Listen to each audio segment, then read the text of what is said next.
ناظرین، ایک ایسے انسان جنہیں اللہ رب العزت نے بے مثال طاقت اور قوت سے نوازا تھا، تن تنہا ہتھیاروں سے لیس ہزاروں سپاہیوں کو دھول چٹانے والے ایک دلیر اور بے خوف انسان جنہوں نے روم کے ظالم بادشاہ کے خلاف بغاوت کی۔ یہ دلیر انسان کون تھے اور اس دلیر بندے کو ان کی بیوی نے کیوں فریب دیا اور اس کا انجام کیا ہوا؟ آپ کی تمام تر طاقت آپ کے جسم کے کون سے حصے میں تھی؟ آپ نبی تھے یا ولی تھے؟ اس بارے میں روایات کیا بتاتی ہیں؟ ان تمام باتوں کے متعلق ہم قرآن مجید اور سابقہ آسمانی کتابوں کی روشنی میں آج کی اس ویڈیو میں بات کریں گے۔ ناظرین، قدیم زمانے میں فلسطین کے علاقے میں ایک شہر آباد تھا جس کا نام اموزیہ تھا۔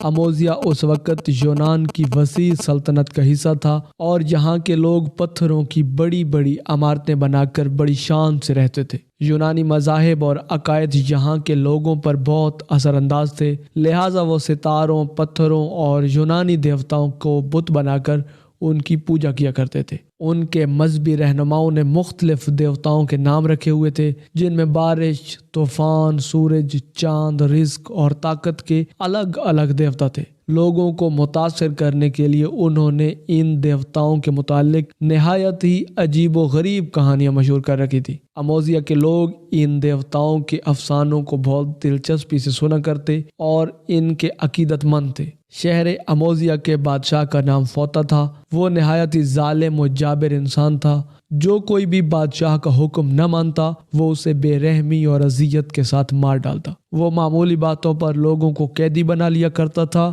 فوطا نے بحیرہ روم کے کنارے بہت بڑا محل بنوایا تھا جہاں وہ ہر سال اپنے دیوتاؤں کو خوش کرنے کے لیے جشن منایا کرتا تھا، جس میں خوب ناچ گانے، رقص، آتش بازی، یہاں تک کہ زناکاری کا بھی ارتکاب ہوتا تھا۔ ناظرین، اس عمارت کے بڑے بڑے ستون تھے اور وہ دور سے ہی نظر آتے تھے۔ بادشاہ کے پاس 6000 کا طاقتور اور تربیت یافتہ فوجی لشکر تھا۔ فوطا کو اس بات کا غرور تھا کہ اس کے پاس ایک ایسا لشکر ہے جس کو دنیا کی کوئی بھی فوج شکست نہیں دے سکتی۔ شہر اموزیہ کے گرد و نواح میں چھوٹے بڑے بہت سارے دیہات اور گاؤں آباد تھے، جن میں بنی اسرائیل کے مختلف یہودی قبیلے بھی بسے ہوئے تھے۔ وہ غریب لوگ تھے اور کھیتی باڑی کرنے کے ساتھ بھیڑ بکریاں پال کر گزارا کرتے تھے۔ فوطا کے سپاہی اکثر ان دیہاتوں پر حملہ کرتے اور ان کی بھیڑ بکریوں اور مال و زر لوٹ لیتے۔ ظلم کی انتہا یہ تھی کہ وہ یہودی مردوں کو بھی قتل کر دیتے اور عورتوں کو اپنی کنیز بنا لیتے، ان پر طرح طرح کے ظلم ڈھاتے۔ بنی اسرائیل کمزور تھے اور فوطا کے لشکر کو شکست نہ دے سکتے تھے۔ بنی اسرائیل خداوند متعال سے دعا کرتے اور اس ظلم سے نجات پانے کے لیے گڑ گڑایا کرتے۔ آخرکار ایک دن یہودیوں کے تمام بزرگ ایک جگہ جمع ہوئے اور یہ مشورہ کیا کہ فوطا کے خلاف ایک ایسے شخص کو کھڑا کیا جائے جو اس کی طاقت و غرور کو چکنا چور کر دے۔ ناظرین، کچھ لوگوں نے ایک قافلے سے سن رکھا تھا کہ قریب کے علاقے میں ایک بہت ہی طاقتور شخص رہتا ہے جو بہت ہی عبادت گزار اور اکثر روزے رکھتا ہے، لیکن وہ شخص نہایت ہی مضبوط اور طاقتور ہے، جس نے ایک دفعہ اپنے ہاتھوں سے بغیر کسی خنجر یا تلوار کے ایک خونخوار شیر کو بھی مار ڈالا تھا۔ چنانچہ بنی اسرائیل کے لوگوں نے یہ فیصلہ کیا کہ ہم سب اس شخص کے پاس جا کر فوطا کی شکایت کریں گے اور اس سے یہ گزارش بھی کریں گے کہ وہ ہماری مدد کرے۔ دراصل یہ شخص اللہ کے پیغمبر حضرت شمعون علیہ السلام تھے۔ کچھ علماء انہیں نیک ولی قرار دیتے ہیں، البتہ تورات اور انجیل میں حضرت شمعون علیہ السلام کو نبی قرار دیا گیا ہے، جنہیں اللہ سبحانہ و تعالیٰ نے غیر معمولی طاقت سے نوازا تھا اور ان کی بے مثال طاقت ہی ان کا معجزہ تھی۔ ناظرین، مورخین کے مطابق شمعون علیہ السلام خود یہودی تھے اور آپ علیہ السلام کا تعلق بنی اسرائیل کے قبیلہ بنو تان سے تھا۔ بہرحال جب یہودی شمعون علیہ السلام کے پاس پہنچے اور بادشاہ کے ظلم کے متعلق بتایا تو آپ علیہ السلام نے اس ظلم کے خلاف لڑنے کا فیصلہ کیا۔ آپ مظلوم لوگوں کے لیے مسیح بن گئے۔ پہلے تو حضرت شمعون علیہ السلام فوطا کے دربار میں تشریف لے گئے اور اسے اور اس کے پیروکاروں کو دین کی دعوت دی۔ آپ علیہ السلام نے اسے ظلم و جبر اور شرک و بت پرستی سے توبہ کرنے کو کہا اور اسے عذاب الہی سے ڈرایا، لیکن اہل اموزیہ اور بادشاہ فوطا نے حضرت شمعون علیہ السلام کی دعوت کا سرے سے انکار کر دیا اور ظاہر تھا کہ بادشاہ نے آپ کا جانی دشمن ہو جانا تھا، لہٰذا حضرت شمعون علیہ السلام نے اب فوطہ اور اس کے لشکر سے لڑنے کا فیصلہ کیا۔ حضرت شمعون علیہ السلام اکیلے ہی فوطہ کی فوج سے ٹکرا گئے اور تن تنہا اس کے سینکڑوں بلکہ ہزاروں فوجیوں کو مار ڈالا۔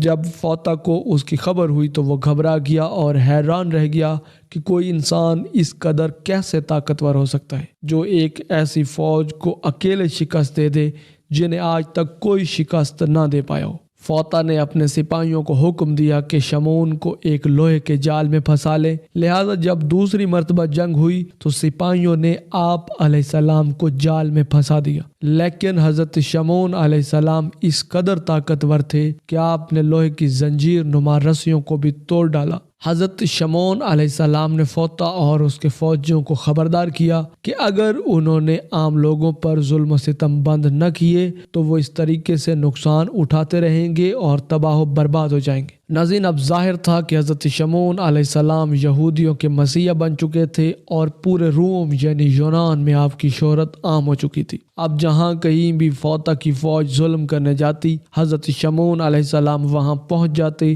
اور انہیں وہاں سے مار کر کھدیڑ دیتے۔ ناظرین، کہتے ہیں کہ حضرت شمعون علیہ السلام تقریباً ہر سال 4 مہینے برابر فوطہ کی فوج سے جنگ و جہاد کرتے اور باقی وقت عبادت الہی میں مشغول رہتے۔ ناظرین، تاریخی روایات کے مطابق حضرت شمعون علیہ السلام کی بیوی نہایت ہی نیک اور پارسا عورت تھی جو آپ کی حمایت کیا کرتی تھی۔ کافروں نے آپس میں مشورہ کیا کہ حضرت شمعون علیہ السلام کی بیوی کو فریب دے کر انہیں شہید کیا جا سکتا ہے، لہٰذا حضرت شمعون علیہ السلام کی غیر موجودگی میں بادشاہ اموزیہ کا وزیر آپ کی بیوی کے پاس آیا اور کہنے لگا کہ بادشاہ فوطہ تمہیں اپنی ملکہ بنانا چاہتا ہے اور عیش و عشرت کی زندگی دینا چاہتا ہے، لیکن اس کے لیے تمہیں یہ کام کرنا ہوگا کہ اپنے شوہر شمعون کو کسی بھی طرح سے مارنا ہوگا۔ چنانچہ کافروں کے فریب میں آ کر وہ راضی ہو گئی اور اس کے دل میں مال و دنیا کے لالچ نے جگہ بنا لی۔ ایک رات حضرت شمعون علیہ السلام کی بیوی نے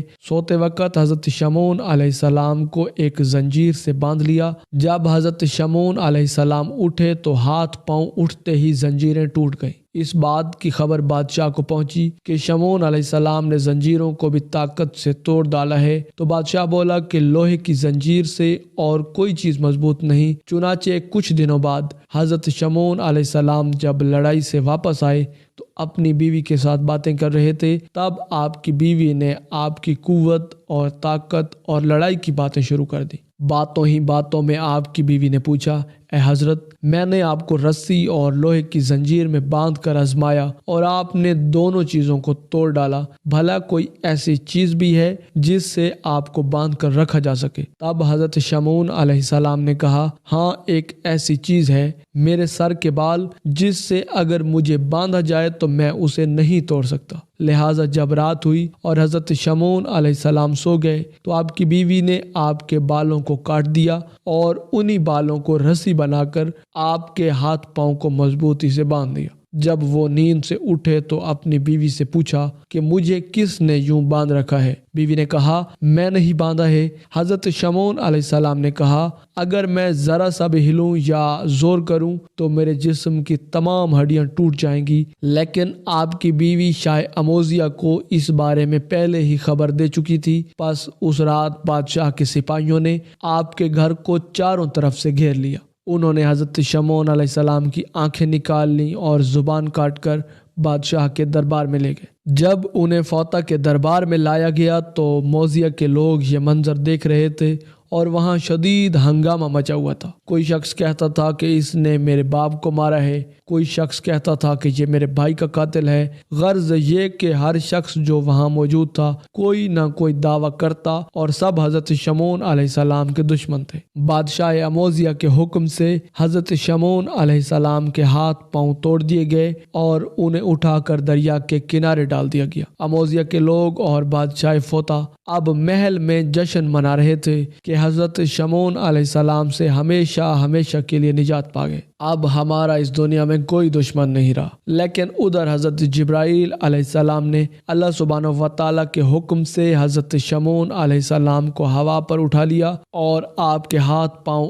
آنکھ اور جسم کے مختلف اعضاء ٹھیک ہونے لگے۔ حضرت جبرائیل علیہ السلام نے فرمایا، اے شمعون، خدا کے حکم سے کھڑے ہوں اور اللہ نے تمہیں بہت طاقت دی ہے، بس اب اس ملعون کے مکان کا ستون پکڑ کر تمام حصار اور مکانوں کو کھود کر دریا میں ڈال دیں۔ تب حضرت شمعون علیہ السلام خدا کا نام لے کر اٹھے اور اس ملعون کے محل کے مکان کا ستون پکڑ کر اس ستون کو زمین سے اکھاڑ دیا۔ بادشاہ اموزیہ کے محل میں ایک طوفان کھڑا ہو گیا اور زلزلے جیسی حالت پیدا ہو گئی، اہل اموزیہ ہلاک ہو گئے اور بادشاہ بھی جہنم واصل ہوا۔ اس کام سے فراغت پانے کے بعد حضرت شمعون علیہ السلام اپنے گھر کی طرف روانہ ہوئے۔ حضرت شمعون علیہ السلام نے وہاں اپنی بیوی کو پایا تو یہ ارادہ کیا کہ اسے قتل کر دیں، لیکن حضرت جبرائیل علیہ السلام نے اللہ سبحانہ و تعالیٰ کے حکم سے فرمایا، اے شمعون، اللہ فرماتا ہے کہ تم اپنی بیوی کو قتل نہ کرو اور نہ ہی کسی طرح کی اذیت یا سزا دو، کیونکہ اس نے نادانی میں یہ سب کچھ کیا اور عورت تو ناقص العقل ہوتی ہے۔